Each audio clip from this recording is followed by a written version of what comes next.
Hello दोस्तों, आज की वीडियो में हम बात करने वाले हैं सीटेट एग्जाम के जो कि प्रीवियस ईयर के अंदर क्वेश्चन पूछे गए हैं। और यहाँ पे हम बात करने वाले पेपर 2 के और मैथ के क्वेश्चंस पे आज हम बात करेंगे। और आज तो बिना देर किए करते हैं आज का वीडियो स्टार्ट। तो यहाँ पे आप देख सकते हैं, सबसे पहले आपको क्वेश्चन एक दिखाई दे रहा होगा जिसमें कहा गया है कि किसी आयत का क्षेत्रफल कितना दिया गया है जिसकी भुजाएं 176 सेंटीमीटर और 56 सेंटीमीटर हैं, एक वृत्त के क्षेत्रफल के बराबर है, तो वृत्त की परिधि ज्ञात करना। बहुत अच्छा क्वेश्चन दिया गया है जहां पे कहा गया एक आयत है जिसकी भुजाएं 176 और 556 दी गई हैं सेंटीमीटर, और ये जो इसका क्षेत्रफल है एक वृत्त के क्षेत्रफल के बराबर है, तो वृत्त की आपको परिधि ज्ञात करना होगा। अर्थात यहाँ पे क्वेश्चंस को हम थोड़ा सा एक बार यहाँ पे डायग्राम बनाने की बात करते हैं कि कैसे ये क्वेश्चन कह रहा है और इसका मतलब क्या है। तो यहाँ पे देखो, सबसे पहले हमें क्या पड़ना पड़ेगा, एक आयत बनाना पड़ेगा। और आयत में हम जानते हैं कि आमने सामने की भुजाएं हमेशा क्या होती हैं, समांतर होती हैं, और ये हमारा यहाँ पे आयत बन जाता है। थोड़ा सा तिरछा है, कोई बात नहीं, आप सपोज करो आयत ही है। तो यहाँ पे देखो, लंबी भुजा ये होती है जो कि दिया गया 176 अर्थात 176 सेंटीमीटर। और इसके बाद ये वाली जो छोटी भुजा होती है ये आपके यहाँ पे कितनी दी है, 56 सेंटीमीटर दिया गया है। ठीक, ये 56 सेंटीमीटर हो जाता है। अब यहाँ पे मैं एक बार 56 को फिर से यहाँ पे लिख देता हूँ, 56 सेंटीमीटर। ठीक, अब इसके बाद यहाँ पे मेरे को वृत्त इधर सेम यहीं पे बना लेते हैं। वृत्त क्या होगा, हमारा इस प्रकार से वृत्त होता है, ये वृत्त है। अब यहाँ पे मान लो वृत्त की जो क्षेत्रफल होगा इसको मान लेते हैं A1 या A2 मान लो, और इसको क्या मान लो A1। तो यहाँ पे क्षेत्रफल क्या होंगे, दोनों के A1 बराबर क्या होने चाहिए, A2 होने चाहिए। अब यहाँ पे देखो वृत्त का क्षेत्रफल क्या होता है उस पर भी बात करते हैं। तो वृत्त का क्षेत्रफल और इसका, तो यहाँ पे हम लिखते हैं एक बार, तो ए, तो इसका क्षेत्रफल क्या होगा, लंबाई गुणे चौड़ाई हो जाएगा, अर्थात तो 176 गुणे 56 बराबर क्या हो जाएगा, पाई आर स्क्वायर। क्योंकि यहाँ पे जो इसका केंद्र होता है, यहाँ से यहाँ तक की दूरी जो होती है इसे हम आर कहते हैं, रेडियस। और जब आपको रेडियस पता हो जाएगी तो यहाँ पे आप बहुत ही आसानी से इसकी परिधि लिख सकते हैं, क्योंकि परिधि का फार्मूला में क्या होता है, 2 पाई आर होता है। तो हमें आर निकालना पड़ेगा, तो आर इसी कंडीशन से निकाल सकते हैं। क्षेत्रफल हो जाएगा हमारा यहाँ पे रेक्टेंगल का, अर्थात यहाँ पे आयत का, बराबर इसके। तो यहाँ पे आप देखो, यहाँ से आर स्क्वायर बराबर अगर हम लिखने की कोशिश करें तो आर स्क्वायर बराबर क्या हो जाएगा, 176 गुणे का 56 डिवाइडेड बाई कितना हो जाएगा, 22/7, क्योंकि पाई नीचे आएगा और पाई का मान कितना होता है, 22/7 होता है। तो यहां से अगर हम एक बार ऐसे लिखें, 176 गुणे 56/22 तो नीचे रहेगा, 7 ऊपर चला जाएगा। अब यहाँ पे आप अगर इसको कैंसिल आउट करेंगे, जैसे कि यहाँ पे 2 से भाग लग जाएगा, इसमें 2 से, तो यहाँ पे 11 आ जाएगा, यहाँ पे क्या है 23 आ जाएगा। इसके बाद इस वाले में भाग करेंगे तो 11 क्या हो जाएगा, 11 एकम 11 और 6 बचेंगे, 11 छंग 66, 11 एकम 11, 11 छंग 66, 16 आ जाएगा। यहाँ पे सभी को मल्टीप्लाई कर देंगे, जैसे कि यहाँ पे 16 बचता है, फिर यहाँ पे 23 है, फिर यहाँ पे 7 है, इनको मल्टीप्लाई करेंगे तो यहाँ पे आपका लगभग आंसर जो यहाँ पे निकल के आ जाएगा 56 के आसपास आ जाएगा। यहाँ पे आपको अगर एक बार देखना चाहें तो फिर से देख सकते हैं कि यहाँ पे मैंने क्या किया था, 56 को भाग दिया था, तो यहाँ से 2 से भाग दिया, 11 बचा है, और यहाँ से 2 से भाग देंगे तो इसमें क्या बचेगा, 23 बचेगा। ठीक है, ये 23 आ जाएगा। इसके बाद यहाँ पे अब ये इतना आ जाता है, ये आर बराबर कितना आएगा, यहाँ पे सॉल्व करेंगे तो यहाँ पे आर आपका लगभग क्या 2 बार है। अगर यहाँ पे आप देखेंगे 16 और 23 का, तो यहाँ पे 16 23 का आपस में मल्टीप्लाई करेंगे या इन सभी को मल्टीप्लाई करेंगे तो यहाँ पे हमारा क्या लगभग 56 और 56 बन जाएगा, जो कि आर स्क्वायर है। तो यहाँ से आर आपका निकल के आ जाएगा 56। इस प्रकार से निकल आता है। कैसे मैंने 56 बनाया ये भी हम बात करते हैं। देखो यहाँ पे हमारा बना था 16 और गुणे क्या बना था 23, गुणे यहाँ पे क्या बना था 7। देखो 16 को हम क्या लिख सकते हैं, 8 गुणे 2 लिख सकते हैं, गुणे यहाँ पे 23 लिख सकते हैं, गुणे 7। देखो यहाँ पे अगर बात किया जाए तो 8 सत्ती क्या होता है 56 और 23 दूना क्या होता है 56, इसलिए 56 गुणे यहाँ पे 56 हमारा बन जाता है। तो यहाँ पे इसलिए इसका आर का मान ये आ जाएगा। और जब आपको आर का मान पता हो गया तो आप इसकी परिधि बहुत ही आसानी से निकाल सकते हैं। फॉर्मूला हमारा होता है 2 पाई आर, 2 का यहाँ पे रखेंगे तो 2 रहेगा। पाई का मान यहाँ पे 22/7 रखेंगे और आर का मान यहाँ पे 56 है। 7 8 क्या होता है 56 हो जाता है। 2 8 16 हो जाता है। 16 की 22 से मल्टीप्लाई करेंगे 352 सेंटीमीटर यहाँ से आंसर आ जाएगा, जो कि यहाँ पे आप देख सकते हैं आपको यहाँ पे 3rd नंबर पे इसका ऑप्शन करेक्ट दिखाई देगा।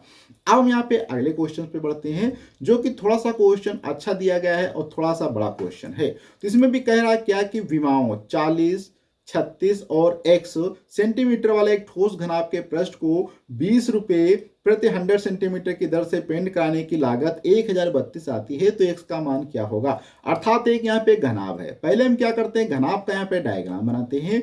तो घनाभ का डायग्राम जब भी आपको या क्यूब का डायग्राम बनाना हो तो आपको सबसे पहले क्या करना है, एक रेक्टेंगल बना लेना है। तो यहाँ पे मेरी थोड़ी सी ड्राइंग अच्छी नहीं आ रही तो इसलिए एक रेक्टेंगल ये हो जाएगा। वहीं पे हम फिर क्या करते हैं, एक दूसरा यहाँ पे रेक्टेंगल बनाना है सेम ऐसे, यहाँ पे एक ये दूसरा रेक्टेंगल हो जाता है, ये बन गया।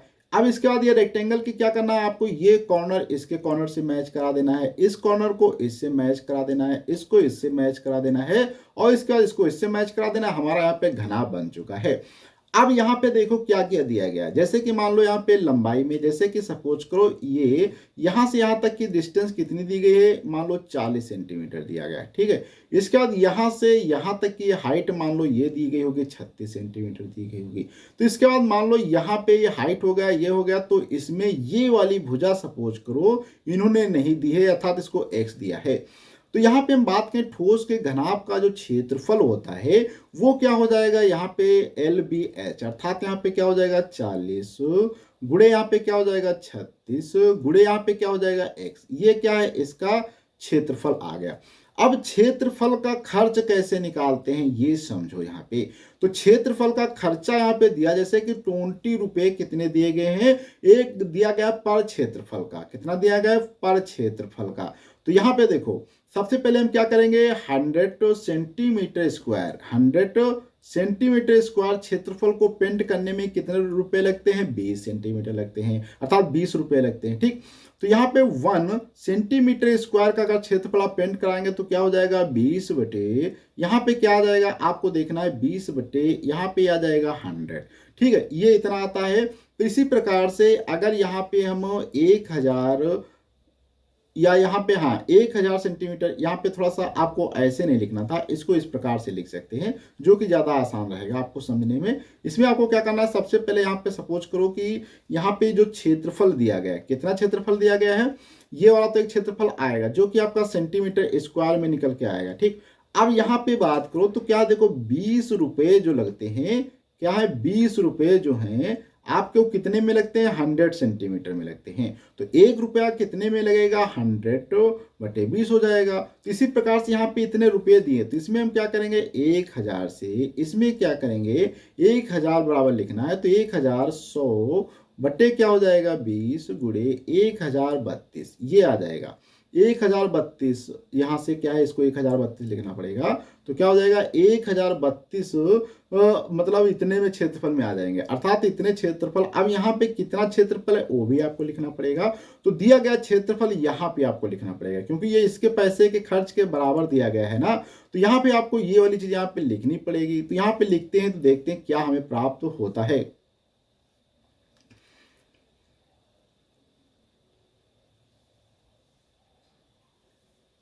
तो यहाँ पे आप चाहें इसको थोड़ा सा सॉल्व कर सकते हैं, 0 से 0 काट देंगे, यहाँ पे आ जाएगा 5। तो यहाँ पे आपका हल करने पे ये जो क्षेत्रफल का खर्च टोटल जो निकल के आता है वो कितना आता है, यहाँ से 5156 सेंटीमीटर स्क्वायर आ जाता है। क्या आता है सेंटीमीटर 51 और 60 यहाँ पे सेंटीमीटर स्क्वायर आ जाता है।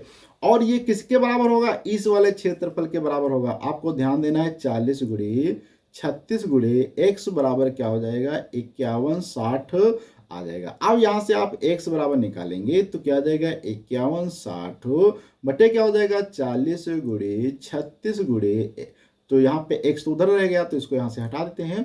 और यहाँ से अब आप इसको थोड़ा सा सॉल्व कर लेंगे तो यहाँ से आपका 15 आंसर x बराबर निकल के आ जाएगा। यहाँ पे हम आपको एक बार रिमाइंड करा देते हैं कि इसमें मैंने क्या किया है। देखो यहाँ पे क्वेश्चन में कहा गया था कि एक क्षेत्रफल है, ये क्षेत्रफल दिया गया है, इस क्षेत्रफल को जब पेंट कराया जाता है तो टोटल खर्चा यहाँ पे दिया गया है 1032, और किस प्रकार से जब 20 रुपए पर 100 सेंटीमीटर स्क्वायर के क्षेत्रफल में लगते हैं। तो यहाँ पे मान लो हमारे पास ये जो टोटल क्षेत्रफल था उसको हमने क्या मान लिया, ए मान लिया होता। अगर ये टोटल जो क्षेत्रफल निकल के आया है इसको अगर आप ए मान लेते तो यहाँ पे क्या होगा, ए क्षेत्रफल को पेंट कराने में जितना रुपया लगेगा उससे हम कंडीशन बनाएंगे। तो ए क्षेत्रफल कुछ भी होगा, यहाँ पे मान लो ए सेंटीमीटर या यहाँ पे मान लो वाई सेंटीमीटर स्क्वायर आ जाता। तो यहाँ पे वाई से हमें फॉलो करना पड़ेगा। जैसे कि यहाँ पे देखो 20 रुपए जो दिए गए थे वो 20 रुपए कितने में लग रहे थे, 100 सेंटीमीटर में। तो 1 रुपया कितने में लगेगा, यहाँ पे 100/20 कर देंगे। तो इसी प्रकार से वाई में कितने रुपए लग जाएंगे, वाई में लगेंगे 1000/20 गुणे वाई, यहां से वाई आ जाएगा। तो ये क्षेत्रफल किसके बराबर होगा, ए के बराबर हो जाएगा। इसलिए यहाँ पे ए क्षेत्रफल बराबर क्या हो जाएगा, 100/20 गुणे वाई। वाई का मान ये आपका यहां से यहां तक ये क्षेत्रफल निकल के आने वाला है। इस क्षेत्रफल को यहाँ पे इधर आपको रख देना है, आई एम सॉरी यहाँ पे रख देना है, और ये जो एक खर्च टोटल निकल के आया है ये वाला यहाँ पे नीचे आ जाएगा, और इससे आप इसको सॉल्व कर सकते हैं। तो ये बहुत ही अच्छा क्वेश्चन था। अब हम यहाँ पे अगले क्वेश्चन पे बढ़ते हैं, जो कि क्वेश्चन दिया गया कि नीचे दिए गए आंकड़ों के बहुलक का माध्यक ज्ञात करना है। क्या दिया गया, नीचे आंकड़े यहाँ पे दिए गए हैं, इन आंकड़ों का यहाँ पे आपको बहुलक ज्ञात करना है। माध्यक और परिसर का माध्य क्या होगा, आंकड़ों का बहुलक, माध्यक और परिसर का माध्य क्या होगा। पहले आपको बहुलक ज्ञात करना होगा, फिर माध्यक ज्ञात करना होगा, फिर परिसर ज्ञात करना होगा, फिर उनका जो है माध्यक क्या होगा। बहुत ही अच्छा क्वेश्चन है। पहले आपको क्या करना पड़ेगा, इन क्वेश्चंस में जो यहाँ पे डेटा दिया गया है इसके बाद तो आरोही क्रम या अवरोही क्रम में लिखते हैं। तो यहाँ पे हम क्या करते हैं, सबसे पहले इनको क्या करते हैं, डाटा जो भी दिया गया है इसको आरोही क्रम में लिखते हैं। क्या, आरोही क्रम में।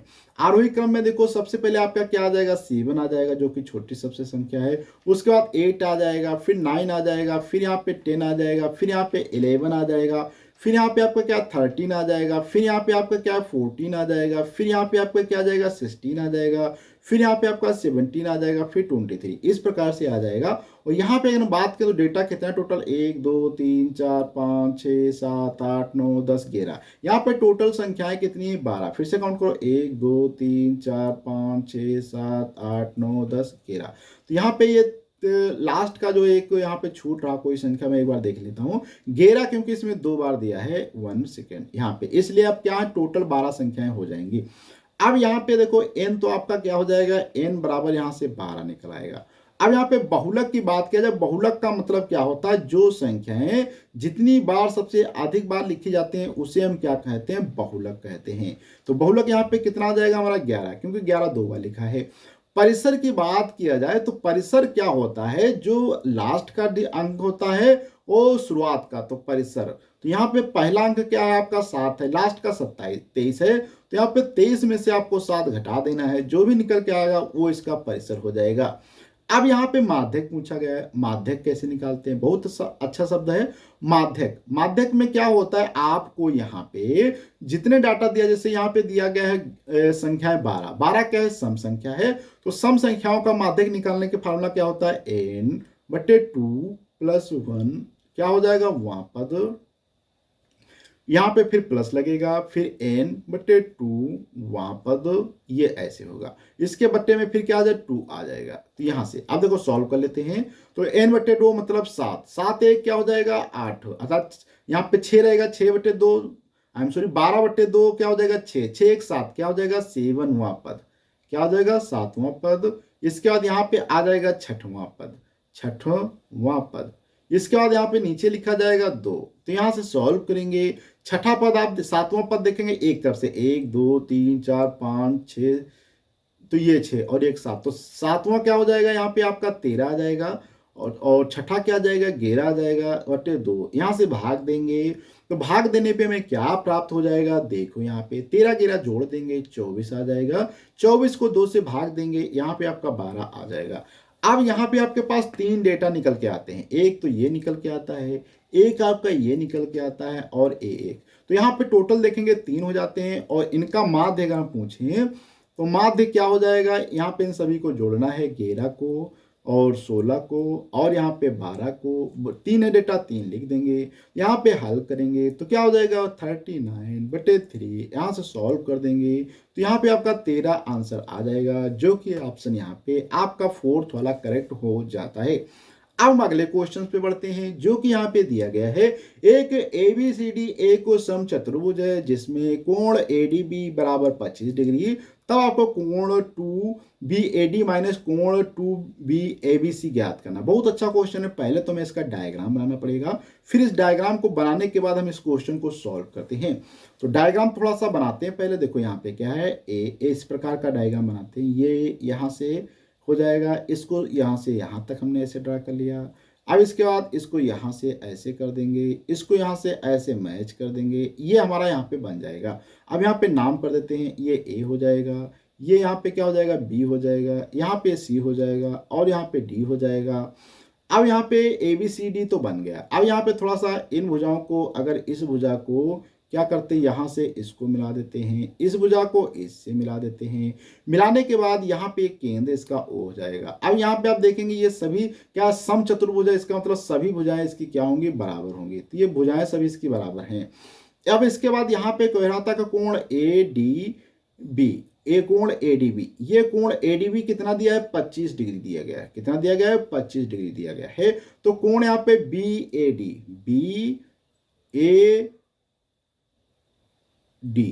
ये कोण BAD, ये कोण यहां से यहां तक का पूछा गया है और इसका 2 बार मल्टीप्लाई करना है। ध्यान रखना है कि ये कोण जो पूछा गया है यहां से यहां तक, तो इसका 2 बार मल्टीप्लाई करके उसमें से आपको कोण घटा देना है ABC, ये वाला कोण घटा देना है। कैसे निकालेंगे, अब इस पे हम थोड़ी सी बात करते हैं। देखो यहाँ पे क्वेश्चंस में अगर हम बात करें तो ये कोण हमें क्या दिया है, 25 डिग्री दिया गया है, ठीक है। और यहाँ पे हम जानते हैं समचतुर्भुज के विकर्ण पर जो होता है 90 डिग्री पर प्रच्छेदित करते हैं, क्योंकि ये जब भी कोई समचतुर्भुज होगा तो जितने भी विकर्ण होंगे वो 90 डिग्री पे हमेशा प्रच्छेदित करते हैं। तो इस प्रकार से 90 डिग्री का मतलब क्या है, ये यहाँ पे कोण क्या हो जाएगा, 90 डिग्री होगा। ये भी कोण क्या होगा, यहां से ये वाला कोण हम थोड़ा सा निकाल लेते हैं। तो यहाँ पे ये कोण अगर हम निकालें तो क्या होगा, देखो यहाँ पे त्रिभुज हम ले लेते हैं। कौन सा त्रिभुज ले लेते हैं, AOD में, AOD, A ये हो जाएगा, O ये हो जाएगा, D, AOD में बात करें तो ये वाला हम यहाँ पे एंगल निकाल सकते हैं बहुत आसानी से, ये वाला। तो ये निकालेंगे और ये क्या, यहाँ पे आप जानते हैं प्रत्येक 90 डिग्री पे, क्योंकि विकर्ण जो होते हैं एक दूसरे को 90 डिग्री पे कट करते हैं। और यहाँ पे हम देख सकते हैं ये कोण जब इतना है और ये भी इनके विकर्ण बराबर होंगे, इसलिए ये कोण तो यहाँ पे आपको मिलेगा 25 डिग्री का। 25 डिग्री का ये यहाँ से कोण आपको मिल जाता है।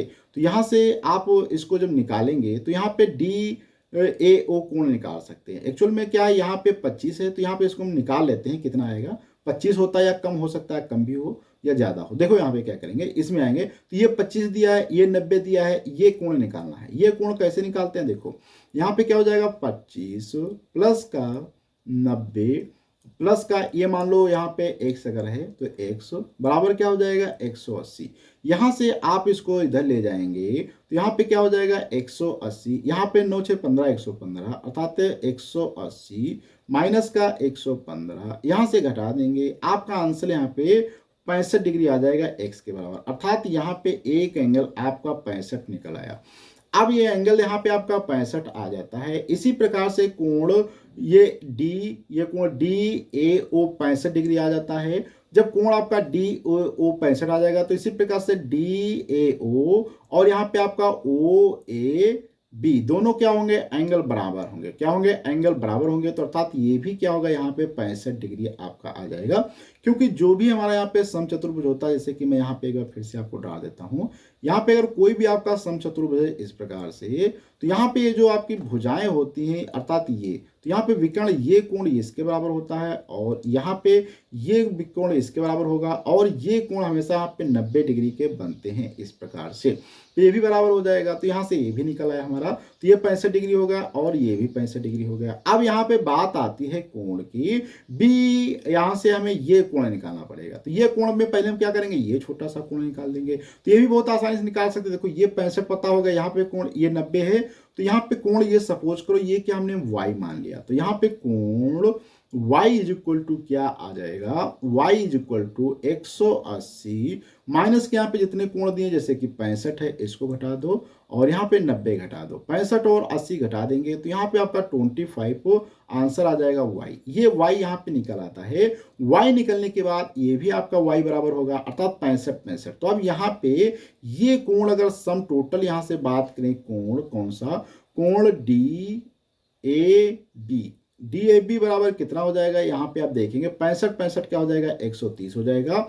इसी प्रकार से कोण ABC की बात करें तो यहाँ पे 25 क्या हो जाएगा, 50 हो जाएगा। अब यहाँ पे आप देख सकते हैं कोण ABC और BAD कहो या DAB बात एक ही है, तो यहाँ पे कोण B इसको हम लिख सकते हैं कोण BAD भी। तो यहाँ से याद आता, अब इसके अकॉर्डिंग यहाँ पे क्या करेंगे, 2 से मल्टीप्लाई करेंगे। 2 से मल्टीप्लाई करने के बाद क्या हो जाएगा, आप यहाँ से आसानी से निकाल सकते हैं। तो 130 का 2 बार जब मल्टीप्लाई होगा क्या होगा, 2 गुणे 130 माइनस का यहाँ पे क्या हो, कोण है ये आपका निकल के आता है 50 डिग्री। यहाँ से आपको क्या करना है, 65 13 दूनी 26 260 माइनस का 50 घटा देंगे, यहाँ पे बचेगा 210 और यहाँ पे आप आंसर देख रहे होंगे, आपको यहाँ पे इसका फर्स्ट वाला ऑप्शन यहाँ पे करेक्ट हो जाएगा। अब हम अगले क्वेश्चन पे बढ़ते हैं, जो कि यहाँ पे आप देख सकते हैं दिया गया है। क्या दिया गया है, यहाँ पे PQRS एक समचतुर्भुज है, चतुर्भुज है जिसमें से PQ और PS दिए गए हैं बराबर है RQRS बराबर है। इस चतुर्भुज के बारे में निम्नलिखित में से कौन सा कथन सत्य होगा। तो सबसे पहले हम थोड़ा सा चतुर्भुज ही बना लेते हैं, फिर समझने की कोशिश करते हैं इसमें से क्या सही होगा। देखो चतुर्भुज बनाने के लिए यहाँ पे एक डॉट हम यहाँ पे ले लेते हैं, एक यहाँ पे ले लेते हैं और इसको डॉट यहाँ पे ले लेते हैं, ये ले लेते हैं, ठीक। अब यहाँ पे आप क्या करेंगे, इस डॉट को इससे मिला देंगे, इस डॉट को इससे मिला देंगे, इस डॉट को इससे मिला देंगे, इस डॉट को, सॉरी यहाँ पे रॉन्ग हो गया, इसको हटा देते हैं, फिर से एक बार मिला लेते हैं। तो यहाँ पे क्या करेंगे, इस डॉट को यहाँ पे मिला देते हैं, ठीक। चलो कोई बात नहीं, इसको यहाँ से मिला देते हैं और इसको क्या करते हैं, इधर कर देते हैं और इसको यहाँ से मिला देते हैं, ठीक। ये हमारा चतुर्भुज बन जाएगा। अब यहाँ पे क्या करते हैं, थोड़े से विकर्ण बना लेते हैं। तो इसको यहाँ से इधर ड्रा कर देंगे, इसको यहाँ से यहाँ तक ड्रा कर देंगे, नामकरण यहाँ पे कर देते हैं। तो यहाँ पे क्या हो जाएगा, ये P हो जाएगा, यहाँ पे क्या हो जाएगा, Q हो जाएगा, यहाँ पे R हो जाएगा, यहाँ पे S हो जाएगा। और हम सभी जानते हैं इसकी भुजाएं ये सभी क्या है, समचतुर्भुज है या चतुर्भुज है, समचतुर्भुज। तो इस प्रकार से भुजाएं क्या है, सभी यहाँ पे बराबर होने वाली हैं। अब यहाँ पे आप देखो कंडीशन में है, चूंकि प्रश्न दी गई आकृति का समचतुष्फल की चतुर्भुज की आकृति है जिसमें विकर्ण परस्पर लंब होते हैं। तो हम सभी जानते हैं ये विकर्ण यहाँ पे क्या होंगे, 90 डिग्री के होंगे। अब ये 90 डिग्री के होंगे, देखो प्रत्येक विकर्ण प्रत्येक शीर्ष पर कोण को समद्विभाजित करता है, बहुत अच्छी बात है। इसके विकर्ण, इसमें से सत्य पूछा है, तो इसके विकर्ण परस्पर हमेशा क्या करते हैं, 90 डिग्री पे एक दूसरे को प्रच्छेदित करते हैं। इसलिए यहाँ पे इसका ये वाला ऑप्शन यहाँ पे आपका थर्ड वाला ज्यादा करेक्ट रहेगा। उसके बाद इसके विकर्ण बराबर हैं, ये भी हो सकता है, लेकिन ये हमेशा आपको दिखेगा कि 90 डिग्री पे हमेशा प्रच्छेदित करते हैं। तो इस प्रकार से ऑप्शन यहाँ पे हमारा थर्ड नंबर पे ज्यादा करेक्ट हो जाता है। और भी इसी प्रकार के अगर आप वीडियो देखना चाहते हैं तो प्लीज आप मेरे चैनल को सब्सक्राइब करें, साथ में बेल आइकन को प्रेस करें। इसी वीडियो को इंस्टाग्राम फेसबुक पर देखने के लिए आप हमें फॉलो करें, लिंक आपको नीचे डिस्क्रिप्शन और कमेंट बॉक्स में मिल जाएगी।